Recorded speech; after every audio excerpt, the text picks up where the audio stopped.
Before I begin, I just want to say that I am replacing my colleague Mutassim Ali today, who is a world-leading authority on the conflict and on accountability for Sudan, because a close friend of his was killed yesterday in El Fashir, North Darfur. Um, this is the reality for all members of the community, and I want to dedicate this testimony to Mubarak Musa Abusin in his memory. Um, and so we are discussing an atrocity situation that is affecting the same groups and survivors of genocide from 20 years ago. Um, and there's no need really to mention at this point the extent of the humanitarian catastrophe. It's already well known. It's just that the world is largely turning away from the largest humanitarian catastrophe on Earth. More than 10 million displaced, 26.6 million are facing acute hunger, which is more than half the population, threatening to result in 2.5 million deaths by the end of this year alone from famine.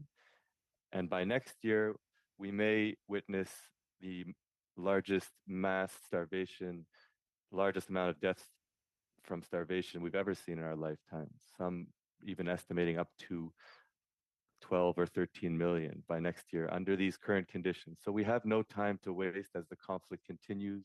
More will continue to get killed every day. As I mentioned, the daily experience of the Sudanese community. And so in April of this year, the Raoul Wallenberg Center, my colleague Mutassim and I led an inquiry into breaches of the Genocide Convention in Darfur. We found, based on our conclusions, that the Rapid Support Forces has committed genocide against the Masalit in West Darfur, and we found reasonable grounds to believe that they are targeting other non-Arab groups with the same intention. For instance, fighters on the ground saying things like, "We decided not to leave any of them alive, not even the children," referring to Masalit, or mocking dead bodies along littered the streets as, quote, "speed bumps" or "dirty dogs." Many of this incitement is worse than early 2000s, the first genocide of the 21st century. Now, this is more than just an internal armed conflict because we know that it is being fueled by outside actors, as we also identified in our report, multiple outside actors who are either supporting the warring parties or fighters on the ground through smuggling arms or financing or political cover.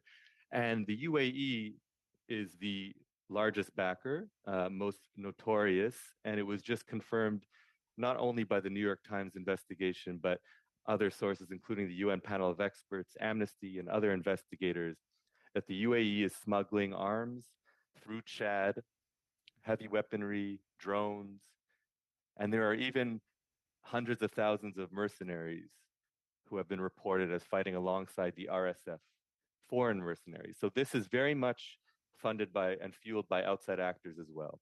And so what can Canada do? Because Canada is not powerless to act, to intervene. Canada has a long tradition of civilian protection, peacekeeping, and responsibility to protect. One, Canada can recognize this genocide for what it is. There has been no atrocity determination yet, and it can invoke responsibility to protect, and it can lead on protection of civilians through diplomacy, through dispatching a civilian protection mechanism in the areas where there are more civilians, the most civilians at most risk. 2, 3, we can end all military exports to the UAE, pending demonstrable halt to their arming of the RSF, the genocidal militia in Sudan, according to our treaty obligations under the Arms Trade Treaty and the Exports and Imports Permit Act. 4, Canada has only sanctioned 6 individuals and entities connected to Sudan, whereas this is the least out of any of Canada's main allies.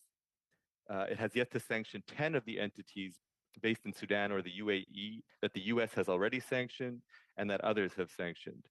We will submit a list to the subcommittee afterwards, and Canada is well placed to take on a case unilaterally or with allies to the International Court of Justice against the UAE for complicity in breaching the Genocide Convention through the smuggling of arms to the genocidal militia, and we are prepared to take on this case.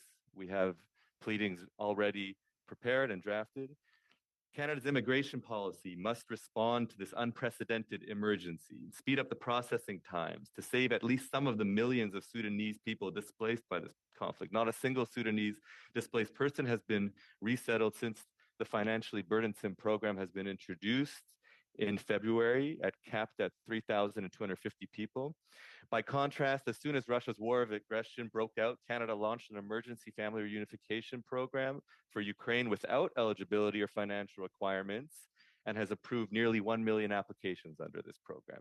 These delays are costing lives, and we're talking about the most lethal famine in decades, genocide, and the largest humanitarian catastrophe. I can't imagine a situation that demands an emergency resettlement program more. Instead, Canada has effectively closed its doors on Sudanese people and turned its back on Sudan. This widely disparate response to the war in Ukraine and Sudan is a scandal of the first order and can only be explained by a discriminatory, frankly racist implementation of policy towards communities fleeing conflict. The Parliament should also revive the All-Party Save Darfur coalition that was chaired by our founder, Erwin Kotler, or a broader coalition to prevent genocide and atrocity crimes. Canada can also monitor the incitement to genocide from here in Canada and implement the laws here we have to criminalize those acts. And we can also ramp up humanitarian aid, whereas only 50% of the required aid has reached Sudan out of the 2.1 billion that has been pledged. And this can go directly and should go directly to the grassroots mutual aid initiatives on the ground or emergency response rooms, which have only received 0.2% this year of the actual international aid.